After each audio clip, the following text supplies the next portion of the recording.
StrayAllDay.com. You're now tuned into the show where you learn the discipline to show up day after day, to do the work, the confidence to put yourself out there boldly and authentically, and the mental toughness to continue showing up, doing the work, putting yourself out there even when the success you've expected to achieve has yet to be achieved. And on top of all this, you get a huge dose of personal initiative. What is that? That is the go-getter energy that moves any one of us, including yourself, to go and make things happen instead of waiting for things to happen. And then we put all this together into a series of frameworks, approaches, insights, strategies, and techniques, all underneath the umbrella of one unifying philosophy that is called Work on Your Game. My name is Dre Baldwin, also known as Dre All Day, and welcome to the show. And today's topic is exceptionalism versus execution. Exceptionalism versus execution. We get into what that means, of course, in a moment. But before we do that, let me tell everybody, I send out this message every day. It's called the Daily Motivation. I send it out free of charge to everybody who's in my texting community, and you can be in my texting community completely for free. All you got to do is text me, let me know you want to be a part of it. Text me at this number, 305-384-6894. And every day when the Daily Motivation message goes out, because you are a member of my text community, that's the only reason why, you're going to be getting this message straight to your phone. Secondly, Work on Your Game University. That is the place where you work with me directly to get help with the areas that we specialize in: mindset, strategy, systems, and execution, in that order. Mindset, strategy, systems, and execution / accountability. Because for you to execute, you must be held accountable. Everybody executes at a higher level and a more consistent level when they are being held accountable. So if any of those sound like what you need, or maybe all of them sound like what you need, here's what you need to be doing right now while you're listening to me talk. You need to be going in your web browser and typing in workonyourgameuniversity.com, or let me make it even easier than that. Scroll down into the description of this, whether you're watching this on video, listening on audio, scroll down to the show notes and just click the link that says workonyourgameuniversity.com. Join Work on Your Game University. That's where you can work with me directly, get coached by me directly. Those are the only places you can work with me and get coached by me directly. And that's where we'll take things where they need to go. You listen to this show, and the things that I say on this show are resonating with you, they're hitting home with you, and you've been listening on a consistent basis. There's a reason why you listen on a consistent basis, because what I'm saying is exactly what you need. That's why you keep listening. So guess what? We can take it to a higher level than just this show. Listen, I know this show is great, and I know that this show that I put out for free is better than a lot of stuff that other people charge money for. But guess what? If my free stuff is this good, imagine what it's like when you come into the university. Oh, it's even higher level than this. And yes, I do have a higher level. So I'm a superstar at what I do. And I say that humbly, but I also say it confidently. You want that kind of help that can take you where you want to go. Go to workonyourgameuniversity.com. All right, all that said, let's get into today's topic. Exceptionalism versus execution. What exactly does this even mean? First of all, let's get definitions of the word, because you all know I'm a fan of the dictionary. Words matter, verbiage matters.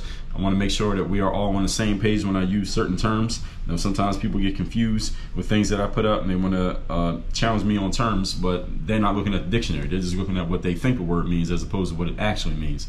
To give you an example, actually, before I even get into these definitions, just yesterday, from the day that I'm recording this, somebody replied to one of my text messages, because I send out a daily motivation every day. Thousands of people receive it.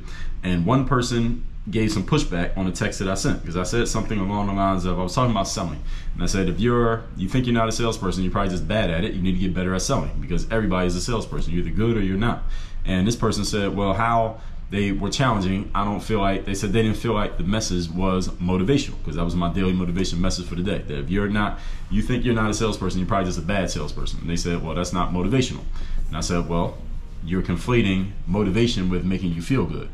Motivation does not necessarily have to be something that makes you feel good or gets you excited or even makes you feel positive. Motivation can be something that you could look at as quote unquote negative. So for example, if your parents said when you were a kid, hey, clean your room within the next 5 minutes, or I'm going to kick your ass, or I'm going to take your phone away, or you're going to be grounded for 3 weeks, did that motivate you to clean your room? Probably. Have you ever had if you ever got a speeding ticket, or a parking ticket for not paying the meter, or a seatbelt citation because you didn't have your seatbelt on, did that motivate you to stop speeding, to pay the meter, and to wear your seatbelt? Probably. Have you ever had a service interruption, like your electricity got cut off, or your phone got cut off, or your gas got cut off, or your cable got cut off because you didn't pay the bill, or it was about to get cut off and they told you they were about to cut it off if you didn't pay the bill, and then you went and found the money to pay the bill immediately? Yes. All right. Now, did that motivate you to take action? Yes, it did. Now, is it negative? Or is it positive? Would you consider that to be uplifting? Probably not, but it moved you to action, right? So understand that motivation does not mean that it has to make you feel good. By definition, motivation is just anything that can move you to an action. So somebody kicking you in your ass can move you to action, can it not? Okay, just the same way somebody patting you on your back can move you to action. So I'm saying all of that to help you all understand there's a reason why I give definitions to words when I talk about them here on the show, so that we're all on the same page. And I am not of the school of thought that you can just make up definitions for words to fit your narrative. We don't do narratives over here. We talk about actual objective black and white things that we can prove, not narratives, which are stories that people make up in their minds. If that's what you're interested in doing, this is the wrong place to do it. And actually, if you bring that over here, I'm gonna tear that shit apart and motivate you to stop doing that bullshit. Now, back to what I was saying. The definition of exception means a person or thing that is excluded from a general statement or does not follow a rule. So exceptionalism is people who do not follow the general rules. They are exceptions to the rule. And we're juxtaposing that with execution, defined as the carrying out or putting into effect of a plan, order, or course of action. So the general question that we're going to address here today, now that I gave you the definitions, is are positive outcomes that others produce or that you produce, are they a result of people who are exceptions to the rule, or is it just a matter of those people executing a sound plan? Okay, that's the question that we're going to ask here today. All right, which one is it? Is it somebody executing, or is it because they're an exception? Because, and as I get into my points, you'll understand why we need to compare and contrast these two ideas. Point number one, today's topic once again is exceptionalism versus execution. Number one, here's a question that some of you may ask yourself sometimes. Maybe you ask it unconsciously, but this is a question many people ask. When you see someone else achieving success that you have not yet attained yourself, is that person's success proof for you that you can also be that success? Or is that person's success an exception to the rule that, oh, they only did it because they're an exception, because they got lucky, because they had help, because they had a head start, because they had some lucky break, because they just have these set of circumstances that are completely different from mine? Which one are you telling yourself when you see another person achieve success? Are you looking at them and saying, okay, well, they did it, that means I know I can do it? Or are you saying they did it, that means I know I can't do it because they have circumstances I don't have? Logically, most people will probably, if I ask somebody to consciously consider this, remember, your conscious thoughts control about 15% of your thinking. To consciously consider this, most people would answer, well, it's proof. Them achieving success is proof that I can be successful. But understand that only 15% of your thoughts are conscious. 85% is the subconscious. That means what you're saying to yourself, not what you say to me. And the subconscious controls most of our thinking. And many people actually think the opposite. They look at it as an exception. Another person's success is an exception. Oh, they only did it because they have this, they got this amount of money, they have these friends, they got these connections, they have these knowledges, they have this knowledge, they have these talents, they have this access, and I don't have any of those things, so no wonder they're successful and I'm not. That's how most people subconsciously think. Now, consciously, most people would never admit to that because you would sound like an asshole and sound like a loser, but most people think like that subconsciously. Again, not consciously. See, the questions and the answers on the surface are not very helpful, because I know from experience and working with many entrepreneurs that a lot of us have a whole lot of subconscious bullshit in our way that actually says the opposite of what we logically say when asked this question, as I just explained. We say that we know we can be successful. This is what most people say, they know they can be successful. But your subconscious mind, which controls most of your thinking, 85%, disagree with that logical statement. So if your subconscious disagrees with your conscious, no matter what you say consciously, what you're actually going to do is based on your subconscious. And listen, I hear from and talk to a lot of people every single day who consciously say all the right things, but then you look at their actions, they're not doing any of the stuff they're talking about. This is because your subconscious is in conflict with your conscious. And until you get the subconscious on track, you're going to keep saying the right stuff but doing the opposite. When it comes to creating success for people who have a passable level of intelligence, that's most of you, and a skill set that is marketable, everybody has at least some marketable skill. Maybe you know about it, maybe you don't. The most important thing we need to do is work on our mindsets. And working on your mindset is not a matter of adding more things to how you think. It's not a matter of you reading another book. It's a matter of you shoveling out and eliminating the garbage that you have already been taught and you have internalized over the years, but often you are unaware of. So you got to get the nonsense out of your head. That's what you got to do.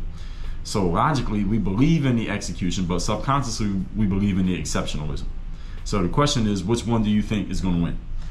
And the answer is, as I already told you, whatever you subconsciously believe is what you're actually going to buy into. So logically, you may say, hey, if I just execute, I can be successful too. But if subconsciously you believe, well, this person's only successful because, and there's a bunch of things that they have or have access to or they can do that you don't have, then you're actually really you believe in the exceptionalism. And as long as you really subconsciously believe in the exceptionalism, nothing you say logically is going to actually happen. Point number 2.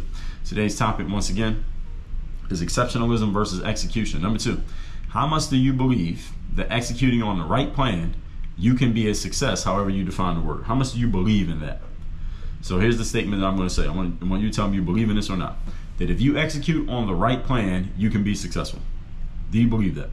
On a scale of 0 to 100, with 0 being you would never believe that, no matter what evidence is shown to you, and 100 being you absolutely believe it and you can feel it in your bones that that's true. How much do you believe in that statement that I just said? If you feel like you are not yet the success that you want to be, then and most of you, your answer would be you do believe it, and most of you would be somewhere between 95 and 100% that you believe in that, right? That if you execute on the right plan, you can achieve success, however you define the term success. Most people believe that. Okay, so here's my question. If you feel you are not yet the success that you want to be, meaning you're not there yet, then is this a matter of you executing more, or is it a matter of you needing a better plan or a more sound plan? Is it a matter of you already have exactly what you need, you just need to do it, or is it a matter of you don't have what you need and then you need to go get it? Which one is it? Which one is it for you? Now again, you're listening to a person. I talk to a lot of entrepreneurs every single day, and I get some of each of these. Some people say, well, I already know exactly what I need to do, Dre, I just need to do it. I would say that's about 35% of people. The other 65% of people saying, well, there are things that need to be different, I just don't know exactly what they are. That's about 65% of people. Which one is it for you? Neither one of these is a right or wrong answer. I just want to know which one is it for you. You should know which one is it for you. Most of the time, entrepreneurs tell me that they just need to execute on the things that they already know, and everything will be exactly as it needs to be. So that kind of goes against what I just said. So maybe I should adjust my numbers. So I'm really just thinking about this. Maybe I have recency bias. I'm just thinking about some recent conversations that I've had. So let's just make it closer to, we'll make it closer to 60-40, and people saying they already know, because I'm really just thinking about people who I actually have deeper conversations with. Those are usually the people who know that they need some help, they want some help, they end up coming and working on your game university. That's the 65% who say, I know I need to do something different, I don't know what it is, so help me out. They come to me, I help them, and I create success stories. You want to see my success stories, go to alldreallday.com. You can see a whole bunch of them, more than you have time to consume. And then there are people who I have exchanges with, but they don't come deeper with me because they have convinced themselves that they already have everything in place. They just need to quote unquote do it, or quote unquote just need to do it. That's what I hear this all the time from a lot of different people. I end up not working with these individuals because they have convinced themselves that they already got all the keys that they need. They just need to execute. Okay, we'll see. All right, and again, I've been talking to a lot of people for a long time. And when I follow up with these just need to do it people, oftentimes they have not just done it. All right, so Nike's slogan says just do it. Most of the time they didn't do it. Now you can draw your own conclusions as to why. We'll talk about that on a different day. But here's the thing, most of the time entrepreneurs will tell me, this is amongst all my conversations, they just need to execute on the things they already know. Everything will be exactly as it needs to be. Now, is that really the case? Because I hear this so often, it seems like we just have a world full of, because if this is true, if what I just explained is true, that most people, you already know exactly what you need to do. You just need to do it. That's all there is. You already know exactly what to do. You just have to do it. As soon as you do it, everything's going to work out. If that's the case, and I hear so many people say this, if that is true, then here's what also must be true, is that we just have a world full of lazy people who already have all the answers. You just ain't doing the work. So you're just lazy. That's the only thing in the way. You know exactly what to do. You just ain't doing it. So you're lazy. Is that the definition of lazy? Is it close enough? You're just not doing what you already know how to do. Now, I'm being facetious here, and the reason I'm being facetious is because this is not true. Many people have convinced themselves, I already know everything I need to know, I just need to execute on it. If that was really the case, you would have already done it. Oftentimes, even if you believe in the execution part, the problem is you don't have a sound plan that is worth executing. Definitely not one that's going to produce the outcomes you want. That's why you have the hesitation in not doing it. The reason you're not doing it is because subconsciously you understand that you're missing something. And you know that if you execute on what you quote unquote already know, you're not going to get your outcome. And if you did execute on it and didn't get your outcome, now you're stuck in the mud because you just told yourself that if you just do it, it's going to work. But you know it's not going to work, so you won't do it. So you give yourself an excuse to do nothing and give yourself an excuse to hesitate. And before you know it, you're old and you're dead and you take all your value to the graveyard. This is what happens to most people. This is the tragedy of human life. just explained to you in 30 seconds. So the challenge for many people is they have convinced themselves of some nonsense that is not true, that they know is not true subconsciously, but consciously they overpower their subconscious by keep telling themselves it's true, it's true, it's true, when it's not. And you know it's not worth executing the thing that you quote unquote already know. That's why you ain't doing it. That's why you hesitate. That's why you have reluctance. That's why you have reluctance to get on the phone and make those calls. You have reluctance to launch your podcast, reluctance to put your course out, reluctance to finish your book, reluctance to execute on your plan because your plan is not a good plan. But in order for you to admit that you don't have a good plan, I mean, you need to go get a different plan, a different process from someone outside of yourself, and you don't want to do that. And for a myriad of reasons why people don't do that. Maybe you don't want to invest. Maybe you feel like you don't have enough to invest. Maybe you don't want to admit that you don't have all the answers. Maybe you don't want to do the work that would get you pushed out of your comfort zone. There can be many reasons why this doesn't happen. And I've talked about them on different episodes of this show. See how many episodes we have. Let's move on to point number 3. Today's topic, once again, is exceptionalism versus execution. Point number 3, execution and exceptionalism can actually work together depending on how you understand them and how you use them. Let me tell you how. If you believe in the execution argument, meaning that your execution of a plan can produce the outcomes you want more times than not, most people, you should believe in this because it is true, then your discipline and consistency in execution can make you an exceptional individual in that you are different than most people because most people are not disciplined and most people are quite inconsistent. So you can flip this equation around, and instead of these two things being diametrically opposed to each other, as I framed them for this episode, you can actually turn them around and make them work together. But you have to understand how, while again still being true to the definitions of the words. Most people are not disciplined and most people are not consistent. So what's the exception? Is being disciplined and consistent. Here's the challenge of being disciplined and consistent is that it's hard for many people to do this simply because they don't know what to be disciplined and consistent at. This is where systems come in, everybody. This is where strategy comes in. This is where mindset comes in. This is the reason why coaching matters so much, because when you get coaching, you have a process that you know when you're disciplined and consistent at it, it will actually work. Why? Because you're working with someone who knows more than you, has seen more than you've seen, done more than you've done. And if you follow what they're sharing with you, you will get the same outcomes that they have been able to get either for themselves or help others get, usually both. This is people's challenge with discipline and consistency. It's not that you don't know how to do it. It's just that you don't know what to do. You don't know what to do with it. The challenge is not whether or not you have the capability of being consistent. So anybody listening to this right now, anyone listening to this had a challenge of being consistent? Any of you ever challenge with consistency? And of all when I get my text message, someone joins my text community, I usually ask them, what's the biggest, what are you working on right now? What's your biggest challenge right now? Biggest problem right now? And I would say the answer that I get the most, I wouldn't say I get all kinds of different answers, but the one that I've gotten the most times, if each answer just got a tally point, which one is in the lead, is consistency. That's in the lead. I've gotten the consistency challenge answer more than I've gotten any other answer. Dre, I'm just not consistent at what I'm doing. This could be an athlete telling me this who's 14 years old. This could be a 45-year-old who's running a business. This could be a 35-year-old who's selling real estate. It could be a 60-year-old who is an entrepreneur. There could be a 27-year-old who's working as an office admin. The number one most oft received answer is I am not as consistent as I need to be or want to be, or no, I'm on my way to trying to be more consistent. That's the number one answer. Most humans are very consistent in doing things over and over again. We call those habits. Everybody is that. Challenge is, what are you consistent at? What are you doing over and over again? What are the habits? That's the question. See, the challenge is not whether or not you can be consistent. So anybody ever says to me, Dre, my challenge is being consistent. Well, no, you're already consistent. That's not your challenge. You're consistent. What you're consistent at is doing stuff that doesn't work. What you're consistent at is second guessing yourself and procrastinating. What you're consistent at is insisting that you know what you're doing when your results are proving to you over and over again that you do not know what you're doing. Everybody is consistent. It's just a matter of what you're consistent at. That's the actual point.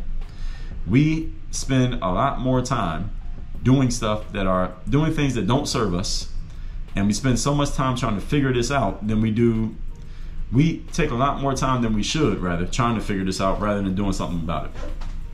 And the time that gets used up trying to figure this out, I'm not even gonna say wasted, because the time is used. I'm gonna call it wasted because it can be productive once you actually figure out what your formula is that's not working. You get rid of the old formula, get a new one, and sometimes you got to go through that in order to understand it. Sometimes you got to get slapped in the face by reality to understand it. So we won't call that wasted. That's actually a valuable experience if you could turn it into something valuable. The exceptional people out there are people who do both. Identify a sound plan that works consistently and then execute on the sound plan, not just executing on any plan. So you got to identify the plan that works and then execute on it. Now, what is the plan that works? Let me give you a hint. It's usually not the one that you've been using up to this point, because if you already had a plan that works, again, you would already have the outcome. This is the realization that people who achieve at high levels get to. They realize that me trying to figure out everything on my own, even the most intelligent, smartest, insightful individuals out there, and I think I'm pretty intelligent, smart, and insightful. When you start to make the leap, like we talked about getting to the superstar level in yesterday's masterclass, when you start to make the leap is when you realize, oh, I don't have to do this all off my own brain power. I can borrow other people's brains, use them, let them use me, and I can move much further forward, much faster, and much more effectively. Why not just do that instead of trying to figure it all out on my own? Why not just use other people's brains, other people's resources, other people's access? Why not use other people's stuff instead of me trying to figure everything out on my own? As soon as you come to that realization and it starts to make sense to you, you will start to multiply your results. But as long as you keep trying to do everything on your own, there's only so far you can go, because you're only one person. I don't care how good you are. I don't care how hard you work. So the exceptional people out there are people who do both: identify a plan that works, then execute on it. That's it. And again, identify a plan that works. Notice that word identify. I didn't say create a plan that works. I didn't say come up with a plan that works. I said identify a plan that works. That means I'm alluding to the fact that that plan is probably something outside of your own brain, if you didn't catch that. With all that said, let's recap today's class, which is exceptionalism versus execution. Exception being person or thing is excluded from a general statement or does not follow the rule, and definition of execution is the carrying out or putting into effect a plan, order, or course of action. So why am I comparing these two things to each other? Here's why. Number one, when you see other people being successful, ask yourself, is that proof that you can be successful, or are you saying they're just an exception to the rule?